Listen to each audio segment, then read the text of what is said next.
Olá, ouvintes conectados! Sejam muito bem-vindos a mais um episódio do Conexão Artificial, o seu podcast sobre as fronteiras da tecnologia e como elas moldam o nosso futuro. Eu sou a Bia. E eu sou o Tom. Fala, Bia, tudo bem? Que tema quente temos para hoje, hein? Tudo ótimo, Tom, e você tá certíssimo. Hoje vamos mergulhar em uma polêmica que agitou o mundo da tecnologia nas últimas semanas, envolvendo nada menos que a Microsoft e uma de suas novas funcionalidades de inteligência artificial. Estamos falando do Windows Recall. Sim.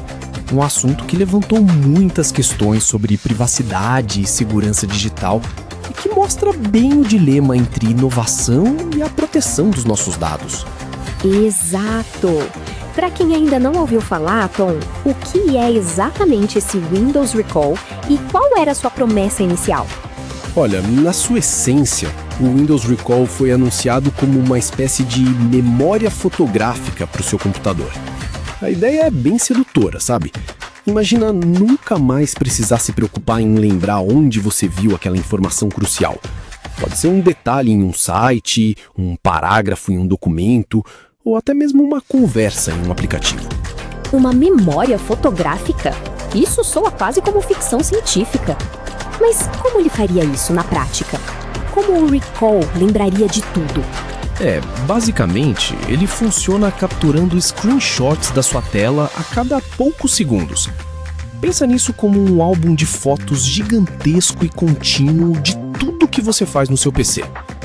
Essas imagens são então processadas localmente, diretamente no seu dispositivo, usando a unidade de processamento neural, a NPU, para extrair texto e contexto.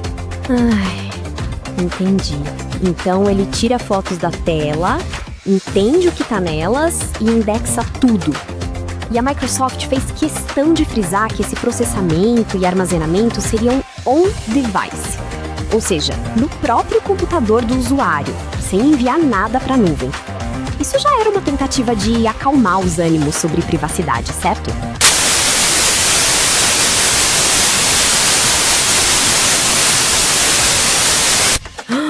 Um alarme sísmico? O que aconteceu?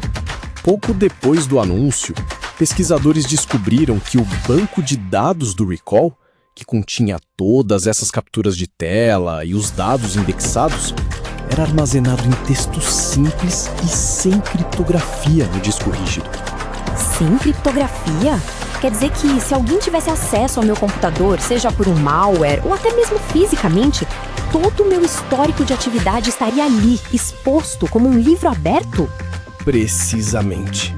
Era como deixar a porta da sua casa escancarada, mesmo que você dissesse que as chaves estavam seguras na sua gaveta. Isso significava que um ataque malicioso, um software espião ou até mesmo alguém com acesso físico ao seu PC poderia facilmente acessar todo o seu histórico detalhado de uso, sem grandes dificuldades. Nossa, bastante coisa mesmo. E a repercussão deve ter sido enorme.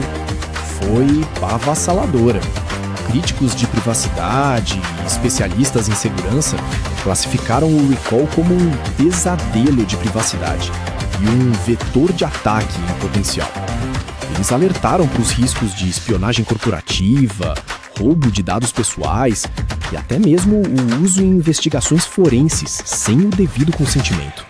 E como a Microsoft reagiu a essa pressão tão grande? A pressão pública foi tão intensa que a Microsoft fez uma rara e significativa mudança de rota. Eles anunciaram que o Recall, que seria ativado por padrão e que já era uma preocupação, passaria a ser um recurso opt-in, ou seja, o usuário teria que ativá-lo manualmente. Além disso, exigiria a autenticação Windows Hello para acesso e seria armazenado em um formato criptografado, entre outras medidas de segurança. Essa reviravolta destaca bem a tensão que existe entre a busca por inovação com inteligência artificial e as expectativas fundamentais de privacidade e segurança que nós, usuários, temos. Um equilíbrio delicado. Mas, Tom, olhando para o lado bom da coisa, qual era o potencial de produtividade que o Recall prometia, se funcionasse de forma segura? Olha, na sua concepção idealizada, o Windows Recall representava um salto significativo na forma como interagimos com a informação digital. A promessa era transformar a produtividade pessoal e profissional. Imagine a capacidade de, em segundos, revisitar um slide específico de uma apresentação que você viu há dias, mesmo que não tenha salvo. Exato. Ou resgatar uma recomendação de restaurante que apareceu numa conversa de chat há semanas e você nem se lembrava onde viu. Para pesquisadores, desenvolvedores, escritores e qualquer profissional que lida com um volume massivo de informações, o Recall poderia atuar como um assistente de memória infalível. É como ter uma segunda memória, só que perfeita e organizada.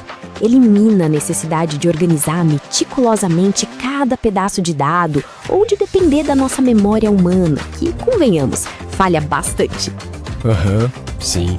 As aplicações práticas se estendem a diversos cenários.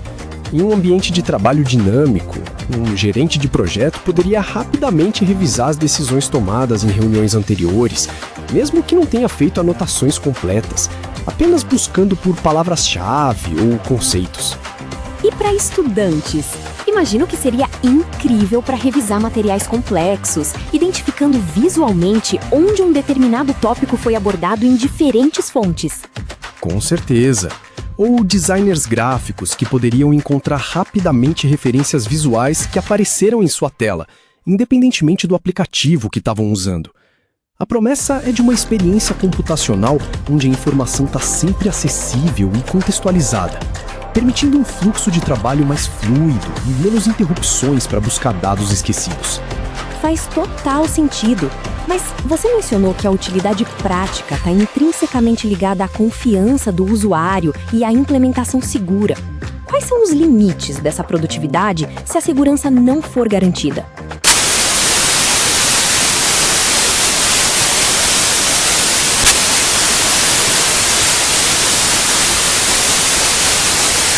Precisamente. Então, as aplicações práticas, embora promissoras, permanecem em um delicado equilíbrio entre a inovação tecnológica e a necessidade inegociável de segurança e controle do usuário sobre seus próprios dados.